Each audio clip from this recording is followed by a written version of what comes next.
안녕하세요. 공보이 오영재입니다. 저번 2시간 동안에는 mitral valve, aortic valve를 다뤘는데 이번 시간에는 나머지 판막 질환에 대해 다루겠습니다. 저번 시간에는 각각의 질환들이 뭐가 좀 많았는데 이번 시간에 다루는 것들은 비교적 내용이 간략하고 근데 대신에 이제 알짜배기들만 좀 모여있고 그래가지고 아주 자주 나오는 내용들은 아닌데 그렇다고 좀 드물게 나오는 것들도 아니라 가지고 내용을 헷갈리거나 깜빡해서 틀리기가 굉장히 쉬워요. 그래서 다른 내용들은 오히려 문제를 풀면서 리뷰를 자주 하게 되니까 내용을 기억하기가 쉬운데 여긴 좀 깜빡하고 그럴 수 있으니까 요거는 강의량을 좀 더 자주 보시고 핵심 키포인트들 몇 가지 찝어서 잘 외워두시는 게 좋을 것 같습니다. 그래서 오늘 이제 다룰 내용은 tricuspid regurgitation, 그다음에 pulmonary stenosis, 마지막으로 이건 CK에만 나오는 내용인데 이게 prosthetic valve dysfunction 이 정도 볼게요. 첫 번째 이제 tricuspid regurgitation입니다. 우선 원인부터 보죠. 크게 두 가지가 있는데 첫 번째는 right ventricular cavity enlargement. 그러니까 이제 제가 뭐라 그랬냐면요. 그 mitral regurgitation이나 aortic regurgitation 하면서도 여러 번 말씀을 드렸었는데 regurgitation은 요 밸브 자체에 문제가 없더라도 얼마든지 생길 수 있다 이렇게 말씀을 드렸죠. 그 이유인즉슨 이 밸브라고 하는 거는 기본적으로 요쪽에서 그 앞쪽에 있는 공간에서 뒤쪽에 있는 공간까지 혈액이 이렇게 이동할 때는 열렸다가 그 다음에 이 뒤쪽에 있는 공간에서 앞쪽에 있는 공간으로 거꾸로 역류하는 거를 방지하는 게 기능인데 요게 그래서 이제 어느 정도의 입이 뭐라고 해야 되지? 그 이제 통과하는 공간이 있으면 그 밸브가 잘 막아줘야 되잖아요. 근데 요런 벤트리클이 됐든 아니면은 뭐 에어르타라든지 뭐 이런 부분들이 축 늘어지면 어때요? 요 밸브가 막을 수 있는 공간에는 제한이 있는데 얘가 이만큼 늘어났다고 생각을 해보세요. 그러면은 요 공간 얘네 이 밸브로 막을 수 있는 공간에는 제한이 그 막을 수 있는 공간을 넘어가게 되면은 그때부터는 밸브랑은 상관없이 리거시테이션이 생길 수가 있겠죠. 그래서 트라이커스피드 리거시테이션도 똑같아요. 그런 증상 그런 그 리거시테이션이 일종의 펑셔널 리거시테이션일 수도 있겠는데 뭐 어쨌든 그런 것들이 그 MR이나 AR이 생기는 것처럼 TR에도 마찬가지가 생길 수 있습니다. 그래서 여기도 트라이커스피드 리거시테이션도 제일 흔한 원인이 뭐냐면은 right ventricular enlargement 이게 제일 흔해요. 그래서 트라이커스피드 애뉴러스, 그러니까 트라이커스피드 밸브가 이제 밸브를 둘러싸고 있는 그 둘레 공간, 그게 이제 디라테이션이 돼버리면은 이제 트라이커스피드 리거시테이션이 생기는 겁니다. 요거는 주로 생기는 원인이 뭐냐면은 이제 제일 흔한 원인은 이제 left-sided heart failure가 결국은 RV preload로 이어지는 이런 것들이 이게 제일 많겠고 아니면은 뭐 이제 폐의 문제 때문에 coral pulmonally가 생긴다든지 하는 등의 문제 때문에 오른쪽 심장에 문제가 생기면은 거기에 따라오는 문제일 수도 있겠고요. 아니면은 이제 뭐 우리 다음 시간에 다룰 infective endocarditis 이런 게 있을 때도 tricuspid regurgitation 굉장히 흔하게 동반되고 또 한 가지 원인 중에 하나는 뭐냐면은 이제 여기 implantable pacemaker나 아니면은 이제 ICD 이런 거를 삽입했을 때 이런 장치는 어때요? 그 여기 그 심장 요쪽 심장 위쪽 요쪽에다 이제 그 장치를 삽입을 하고 왼쪽 가슴 쪽에다 보통 같이 장치 삽입을 하죠. 그 다음에 베인을 따라가지고 쭉 이렇게 리드를 집어 넣어서 여기나 아니면 여기 끝에다가 저기 전극을 위치를 시키잖아요. 근데 그러다 보면은 얘가 이제 밸브 사이에 그 리드 전기줄 같은 게 이제 걸쳐져 있으니까 그래서 그거 시술하는 것 자체로 이제 밸브에 손상을 주게 되는 겁니다. 그래서 종종 이런 것 때문에도 CBRTR을 일으킬 수 있다 뭐 이렇게 되어 있습니다. 근데 이제 마지막으로 다시 언급드리는 것이 infective endocarditis. 요 이제 IV 드러그 어뷰서. 팔에 막 주사바늘 자국이 있고 열날 때 멀머가 들리는 젊은 사람이다. 그럼 이거는 right heart endocarditis, 그 다음에 acute TR이 같이 있구나 이렇게 생각을 하실 수가 있겠습니다. 이제 clinical presentation은 주로 이제 right heart failure의 임상 양상으로 보시면 되겠는데 이제 그래서 여기 이제 보시는 것처럼 pulsatile tender hepatomegaly, 그다음에 peripheral edema 아니면은 이제 뭐 이런 jugular venous pulsation 이런 게 나타나겠고 TR의 특징적인 소견은 jugular venous pulsation 이게 되겠습니다. 요거는 이제 한 가지 좀 기억하셨으면 하는 거는 폐소리가 비교적 깨끗하다고 이렇게 나와 있잖아요. 요건 뭐 근데 꼭 그런 건 아니에요. 왜냐면은 이제 사실 TR이 생기는 흔한 원인이 left heart failure나 아니면 lung disease다 이렇게 말씀드렸잖아요. 그래서 그런 것 때문에 TR이 그러니까 이제 이게 tricuspid valve의 자체 문제라기보다는 앞에 선행하는 원인이 있어서 tricuspid valve가 결국 그 모양이 됐다. 그 말이라면은 렁이 이제 깨끗할 수가 없겠죠. 오히려 이제 퍼머너리 에데마랑도 동반할 수가 있겠고, 아니면 뭐 COPD가 있어가지고 위증을 생길 수도 있겠고, 아니면 ILD가 있어가지고 뭐 크래클이 들릴 수도 있겠고, 뭐 그런 소리가 이제 들릴 수도 있을 거예요. 근데 이제 다른 문제들, 예를 들어서 이제 퍼머너리 하이퍼텐션, 이거는 뭐 렁사운드 깨끗하겠죠? 아니면은 이제 뭐 ICD 삽입을 해가지고 TR이 생겼다. 그런 경우에는 렁사운드가 깨끗할 수도 있다. 그런 얘기입니다. 이제 그러면은 아니 이 뭐 렁어스컬테이션 이게 뭐 중요한 것도 아닌데 꼭 그런 것도 아닌데 왜 여기 적어놓은 거냐? 이렇게 물어보신다면은 이제 레프트 하트의 판막 질환은요. 증상이 시그니피컨트하게 있으면요. 그건 그 자체로 이제 하트 페일러가 이미 동반됐다는 얘기고 그럼 이제 퍼머널 에드마가 굉장히 뚜렷하고 할 테니까 렁 어스컬테이션이 완전 정상이기는 어려워요. 그리고 결국 그것 때문에 이제 라이트 하트 쪽에 문제를 주고 근데 만약에 이제 시그니피컨트 에데마라든지 텐덜 헤파토메갈리라든지 이런 게 있고 그 심장에서 멀머도 들리는데 렁이 정상이다? 아 그렇다면 그때는 이제 TR을 보여주기 위한 이게 강력한 힌트가 될 수 있다 그런 거죠. 그래서 요 렁 어스컬테이션이 깨끗하다 요 말은 때때로 문제를 아주 쉽게 풀 수 있는 힌트가 될 수 있기 때문에 기억해 두시라는 거지 꼭 이렇다는 건 아니라는 겁니다. 자 그럼 TR의 진단은 어떻게 하냐면요. 물론 에코카르디오그래피가 제일 정확하겠지만 피지컬로 확인하는 방법을 알아야죠. 트라이커스피드 리거시테이션의 머머는 이제 MR과 굉장히 비슷해요. 그래서 이제 blowing holosystolic murmur인데 결정적인 차이가 두 가지가 있습니다. 첫 번째로는 위치가 left fourth 또는 fifth ICS 또는 이제 left lower sternal border에서 소리가 들린다 이렇게 되어 있고요. MR은 어때요? 위치가 에이펙스라서 조금 다르죠? 두 번째가 조금 더 강력한 증거인데 숨을 들이쉴 때 소리가 커진다는 거. murmur increases with inspiration. 이게 중요하겠습니다. 자, 보통은 말이에요. 숨을 이렇게 들이쉬면은 폐가 확장하면서 심장 위에 폐가 덮이기 때문에 심장 소리가 오히려 좀 작게 들리거든요. 점점점 숨을 들이쉬는 동안에 작게 들리게 되겠습니다. 근데 right heart disease는 숨을 들이쉴 때 right ventricle의 프리오드가 확 커지기 때문에 blood flow가 굉장히 증가해서 오히려 소리가 더 커져요. 그래서 문제를 줄 때 이렇게 increases with inspiration 이렇게 힌트를 준다는 거는 이게 right heart랑 관련 있다는 걸 아주 강하게 암시하는 단서라고 할 수가 있어요. 이거 같이 기억하셔야 됩니다. 자, 그 다음에 이제 확인할 수 있는 두 번째 피지컬 증거로는 jugular venous waveform 이게 되겠는데 옆에 있는 요 그래프를 보셔도 되고 아니면 이제 강의록에 첨부해 놓은 그래프를 보셔도 되는데 여튼 보시면요. 여기 이렇게 이제 정상적인 웨이폼 이렇게 보이죠? A, C, X, V, Y 이렇게 보이는데 그 트라이커스피드가 밸브가 잘 닫히면은 그것 때문에 생기는 게 이 C랑 X 웨이브거든요. 근데 이렇게 이제 복잡하게 기억하시기 어려우면은 RA가 수축하면서 한 번 A, 그 다음에 이제 RB가 수축하면서 한 번, 이렇게 이제 두 번 뛰는 걸로 보이게 된다고 이제 기억하시면 되겠습니다. 근데 그 트라이커스피드가 밸브가 잘 닫히질 않으니까 처음에 이제 RA가 수축할 때 혈압 상태가 오르고 그 다음에 다시 이제 트라이커스피드 밸브가 라이트 벤트리클 수축하면서 이런 식으로 이제 역류하는 혈액이 쭉 저글러 비너스 프레셔로 나타나겠죠. 그러니까 이제 여기서는 이제 C랑 X는 사실 거의 보기가 어렵고 이제 V 웨이브가 굉장히 뚜렷하게 된다 이겁니다. 자, 이제 이게 다시 한번 말씀드리면은 right atrium이 수축할 때 한 번. 그 다음에 원래는 이제 right ventricle을 수축하는 거는 거의 뭐 안 보여요 정상인데 당연히 아주 막혀 있으니까. 근데 역류를 하기 때문에 이렇게 올라간다. 이렇게 기억하시면 되겠습니다. 자, 마지막으로 이 cardiac catheterization은 사실 이게 이제 TR을 진단하기 위해서 하는 거라기보다는 진단은 사실 이제 에코에서 끝나요. 근데 에코카르디오그래피로 TR을 확진하고 나면은 그 다음에 이제 트라이커스피드 리거시테이션의 severity를 확인하기 위해서 하는 검사다 이렇게 보시면 되겠습니다.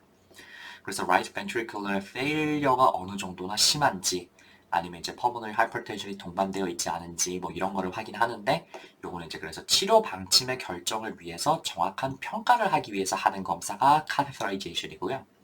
이제 TR이 이미 있는데 그 다음에 이제 best next step이 뭐냐라고 하면은 이걸 고르시면 되겠습니다. TR 이미 진단했는데 그 다음에 이제 next best step을 고르라 하고 나면은 이제 치료를 할지 말지 결정하기 위해서 catheterization을 한다 이렇게 생각하시면 되겠습니다. 그래서 문제에서 이 catheterization 소견을 직접 주는 경우는 많이 없어요. 주면 너무 쉽죠 문제가. 그래서 얘는 치료 어떻게 하냐면요. 만약에 pulmonary hypertension이 뚜렷하지 않고 증상이 significant하지 않다. 그러면은 굳이 치료할 필요는 없다 이렇게 되어 있습니다. 근데 이제 mitral valve disease나 아니면은 pulmonary hypertension이 뚜렷하다. 그러면은 뭐 이제 치료가 필요하다고 되어 있는데, 뭐 그래서 사실 이걸 제가 이제 치료를 찍는 문제는 이제 거의 본 적 없는 것 같고요. 보통은 이제 진단하고 그 다음에 이제 그 진단하기 위한 모다리티가 뭐냐 그거를 고를 수 있으면은 됐던 것 같아요. 그 정도로 기억하시면 되겠고요. 자, 그 다음은 이제 pulmonary valve stenosis, 이제 PS입니다. 이제 요거는 이제 퍼시픽 내용이 조금 부실해가지고요. CK 내용으로 볼게요. 요거는 이제 에티올로지가 크게 두 가지가 있는데, 사실 흔한 거는 요 congenital defect. 그래서 날 때부터 이렇게 좁아져 있는 경우가 많다 그래요. 그러면은 우리가 생각할 수 있는 거는, 그럼 pulmonary stenosis는 좀 어린애들이나 젊은 성인이 많겠구나 이렇게 생각할 수가 있겠어요. 근데 사실은 있잖아요. 시험에 더 많이 나오는 건 요 두 번째 게 더 많이 나와요. 요 카르시노이드 신드롬 있을 때 이게 이제 특징 중에 하나가 right heart의 fibrosis와 pulmonary stenosis를 동반한다 이렇게 되어 있거든요. 이제 카르시노이드 신드롬 자체의 증상은 이제 얼굴이 오케이저널하게 이제 시뻘개진다든지 아니면은 뭐 그 소변이 아니네 그 물설사가 막 나온다든지 그 다음에 이제 같이 동반할 수 있는 게 tryptophan deficiency 뭐 이런 거를 보이게 되게 되는데 이제 그러면서 이제 심장에 멀멀을 동반하게 된다. 이게 그 특징이죠. 근데 이게 사실 이제 흔한 그런 질환은 아니거든요.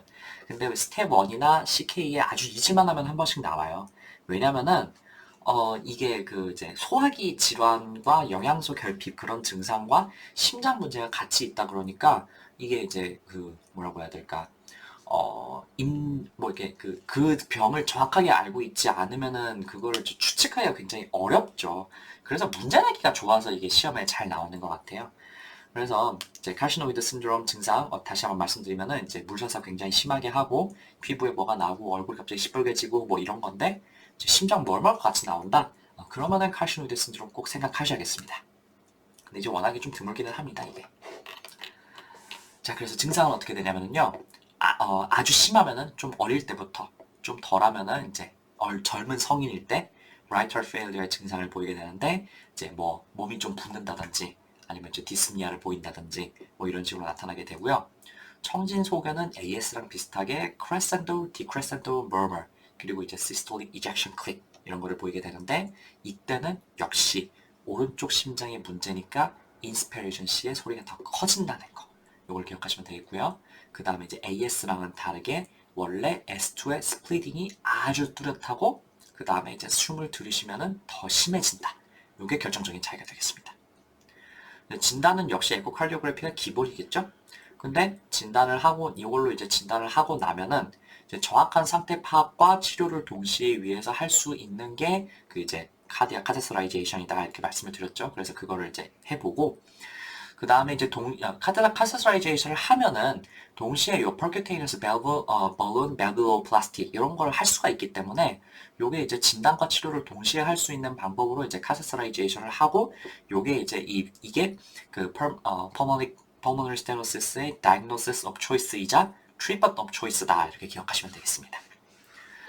근데 이 PS가 이제 사실 엄청 그렇게 잘 나오는 문제는 아니다 보니까 그 systolic ejection murmur, crescendo, decrescendo murmur 이런 게 들린다고 하면은 이게 AS인가? 이렇게 생각하게 되는데요. 많은 게 비슷하지만 결정적인 차이점이 있으니까 이걸 중심으로 좀 기억을 해두세요. AS는 있잖아요. 기전상 주로 나이가 많은 사람한테 생길 수밖에 없고요. PS는 정도에 따라 유소아 아니면은 젊은 성인 이런 사람들한테 흔합니다. 비교적 어쨌든 간에 노년에 비해서는 확연히 젊은 사람들이죠.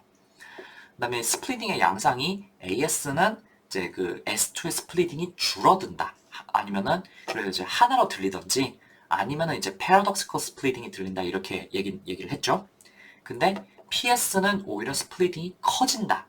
그리고 숨을 들이쉬면은 소리가 더 커지고 스플리팅이 더 크게 들린다 이렇게 말씀드렸습니다. 마지막으로 청진 위치가 PS는 right upper sternum이고 그 다음에 AS는 left upper sternum이다. 이런 차이가 있죠. 이런 걸 차근차근 생각하시면 둘이 구별하기 어렵지 않아요. 그러니까 요 내용은 좀 기억해 두시는 게 좋을 것 같습니다. 자, 그러면은 이제 PS는 여기쯤에서 마치고 다음은 이제 오늘 마지막 순서이자 판막 질환의 마지막 내용인 prosthetic valve dysfunction입니다. 요 내용은 사실 국시에는 나온 적은 없고요. CK에 나오는 내용인데 요즘 CK에 요 내용이 좀 상당히 자주 나오는 것 같아요. 그래서 이제 CK 보실 분들은 요 내용을 좀 기억을 해두시고요. 국시 보실 분들은 사실 여기서 그만 두셔도 상관없습니다. 그럼 간단하게만 하고 넘어갈게요. 요거는 이제 기본적으로 다른 이유로 밸브 수술을 한 다음에 생기는 건데 기전상으로 paravalvular, 그다음에 transvalvular regurgitation 뭐 이렇게 가능하다고 하는데요. 이 paravalvular leak은 이제 메카니컬 밸브를 달아놨을 때 굉장히 딱딱하잖아요.